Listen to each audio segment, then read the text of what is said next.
প্রিয় সুধী সমাজ, হজের মৌসুম চলতেছে, হজের মাস চলতেছে। আলহামদুলিল্লাহ বলেন। হজ সম্পর্কে আলোচনা চলতেছে।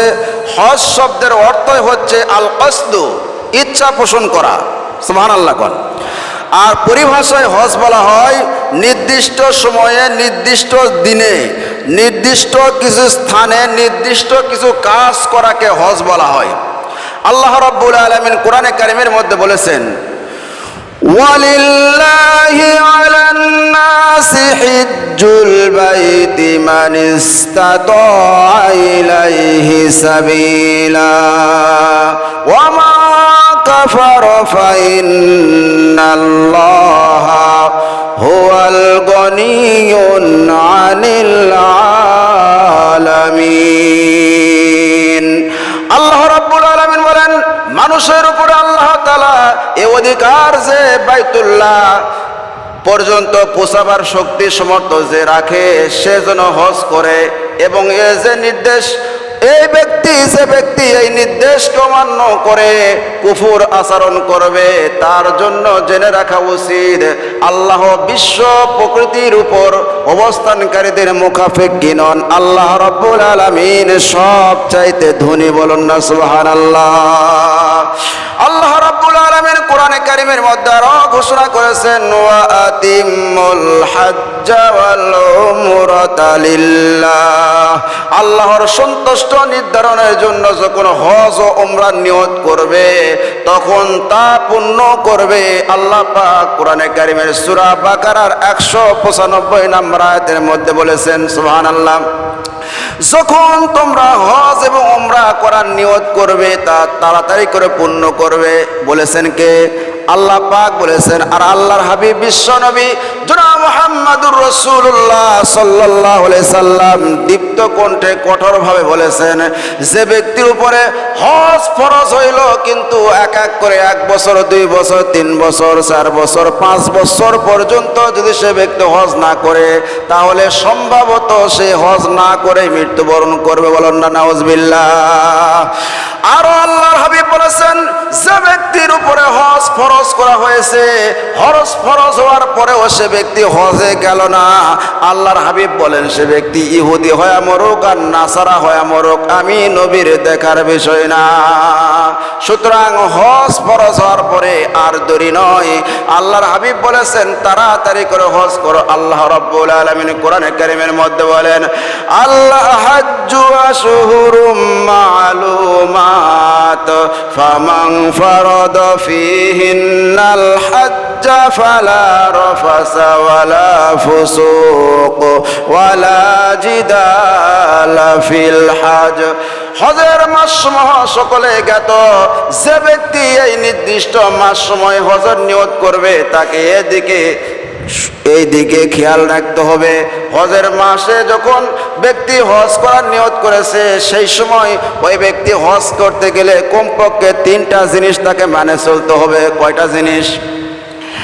1 নম্বর, হজকালীন সময়ে তার দ্বারা যেন কোনো পাশবিক লালসার তৃপ্তির কাজ, কোনো জিনা ব্যভিচার, কোনো রকমের লড়াই, কথাবার্তা, ঝগড়া বিবাদের মধ্যে সে ব্যক্তিকে লিপ্ত হওয়া যাবে না। অর্থাৎ হজ করতে যাওয়ার পরে যে ব্যক্তি সমস্ত প্রকার কুপ্রবৃত্তি এবং গুনার কাজ এবং মানুষের সাথে ঝগড়াঝাটি, লড়াই, বিগ্রহ, সব কিছু থেকে যে ব্যক্তি মুক্ত থাকবে, আল্লাহর রাসূল বলেছেন, ওই ব্যক্তি হজ করে যখন বাড়িতে ফিরবে, বাংলাদেশে যখন চলে আসবে, ওই হাজী সাহেব এমন হয়ে যায় যেমন সদ্য ভূমিষ্ঠ সন্তানকে মা যখন গর্ভপাত করে তার যেমন গুনাহ থাকে না, ওই হাজী সাহেবের জীবনে কোনো গুনাহ থাকে না। মাসুম বানায় আল্লাহ রাব্বুল আলামিন বাড়িতে ফিরিয়ে দেন। সুবহানাল্লাহ।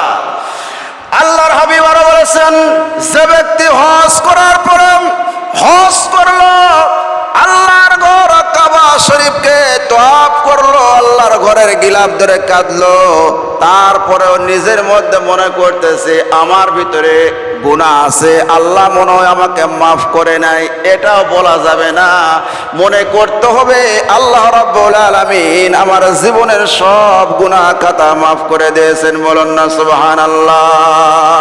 হজে যাওয়ার পরে কোনো অশ্লীল কথাবার্তা, অশ্লীল কাজ, অশ্লীল কোন রকম গুনার কাজ না করলে আল্লাহ রাব্বুল আলামিন ওই হাজী সাহেবকে মাসুম বানায়া তার দেশে ফিরিয়ে দেন। বলুন না সুবহানাল্লাহ। আল্লাহ রাব্বুল আলামিন হযরত ইব্রাহিম আলাইহিস সালাতু ওয়াস সালামকে বলেছেন, হে ইব্রাহিম, আমার ঘর কাবা শরীফ নির্মাণ করা হয়ে গেছে, এখন তুমি এলান দাও, মানুষকে জানায়া দাও, যাদের উপর হজ ফরজ হয়েছে তারা যেন এখানে আসে হজ করে। আল্লাহ পাক কোরআনে কারীমের মধ্যে বলেন, ওয়াআযযিন ফিন নাসি বিল হাজ্জি ইয়াতুকা রিজালান ওয়া আলা কুল্লি দামিরিন ইয়াতিনা মিন কুল্লি ফাজ্জিন আমিক। আল্লাহ রাব্বুল আলামিন বলেন, আর লোকদের মধ্যে হজের ঘোষণা করে দাও, তারা তোমার নিকট সব দূরবর্তী স্থান হইতে পায়ে হেঁটে অথবা উটের উপরে সওয়ার হয়ে আসবে।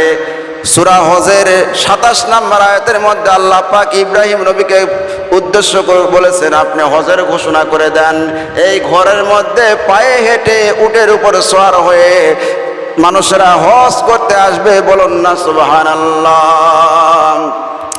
হাদিস শরীফের মধ্যে আল্লাহর হাবিব ঘোষণা করলেন, যে ব্যক্তি অশ্লীল কাজ, অশ্লীল কথাবার্তা ও গুনার কাজ, পাপাচার কাজ এবং সেখানে গিয়ে ঝগড়া বিবাদ কোনো কিছুই করল না, আল্লাহ পাক তার মাসুম বান্দা, ঘনিষ্ঠ সন্তানের মতো মাসুম বানায়া তার দেশের মধ্যে ফিরিয়ে দেয়। আমার মুসলমান ভাইয়েরা, এই জন্য যাদের উপরে হজ ফরজ হয়েছে আর দেরি নয়, তাড়াতাড়ি করে হজ করতে হবে। আল্লাহর হাবিব আরেকটি হাদিসের মধ্যে বলেছেন, তোমার উপর হজ ফরজ হয়েছে, তাড়াতাড়ি করে হজ করো, কারণ তোমার মাল সামানা হারায় যাইতে পারে, চুরি হয়ে যাইতে পারে, অথবা নষ্ট হয়ে যাইতে পারে, অথবা এমন কোনো প্রয়োজন তোমার সামনে চলে আসবে, তুমি হজ করার ইচ্ছা করলেও পরবর্তীতে আর হবে না। ইচ্ছা, হজ শব্দের অর্থ হলো ইচ্ছা। হজ শব্দের অর্থ কি বাবা? ইচ্ছা। আল কাসদু, ইচ্ছা করা।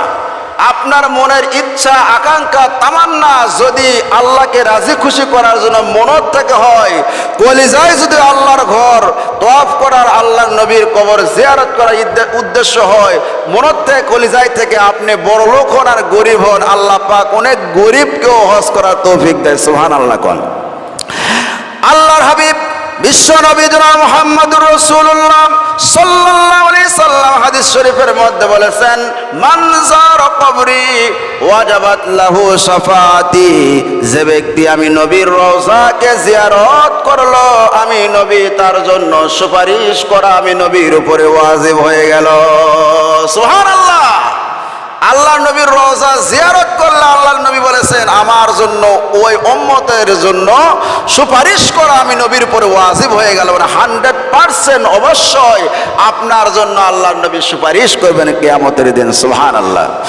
আমার ভাইয়েরা, এই জন্য খেয়াল রাখতে হবে, মনের তামান্না, আশা, আকাঙ্ক্ষা যদি আপনি আমার থাকে, একটা নিয়ত করবেন, আল্লাহ জীবনে একটিবারের জন্য হলো তোমার ঘর যেন আমি তওয়াফ করতে পারি, তোমার ঘরে যাইতে পারি। একটা পিপিলিকা নিয়ত করেছিল যে রব্বুল আলামিন, আমার মনের বড় তামান্না, মনের বড় আশা, কত মানুষেরা হজ করতে যায়, কত মানুষ দেশ দেশান্তর থেকে তোমার ঘরকে তওয়াফ করতে যায়, রব্বুল আলামিন আমার বড় আশা, আমি একটু তোমার ঘরকে তওয়াফ করব। নিয়ত করছে কে বাবা? পিপিলিকা। কে নিয়ত করছে? পিপিলিকা নিয়ত করছে। ইন্নামাল আমালু বিন্নিয়াত, আপনার নিয়তের উপর সব কিছু আমল নির্ভর করবে।